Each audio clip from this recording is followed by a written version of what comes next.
hozir mohiy men shokda qoldim. 3,5 oylik bolani olib keldi hozir. Yunusobodda bitta taniymanman, massaj sentri yangi ochilgan dedi, men tushunmadim. Hatto dars ham beradi deb aytdi. Massaj qilmas ekan, o'zi ko'rib berar ekan. 3,5 oylik bolani oyog'ini skladkasi har xil uzun kalta oyog'i deb rentgenga jo'natgan. Rentgen qilib ular u yoqqa emasdan menga olib kelishgan.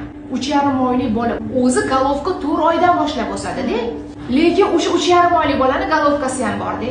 Ishonasan, normal rivojlanyapti. U ham mayli, kelsangiz keyin parafin, elektroforez massaj olasiz degan 3,5 oylik bola. 3,5 oylik chaqaloq.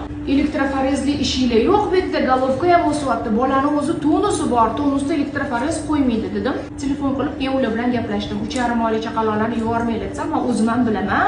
Sizdagi mutaxassisman, men tanirkan. Sizdagi mutaxassisman deb. Endi kimni gapi to'g'ri chiqyapti bilmayman. Ona o'zi aytdi, men borib rentgen qildim. Boshini o'zi qildiring degan, boshini o'zi ham qilib ketdi ona.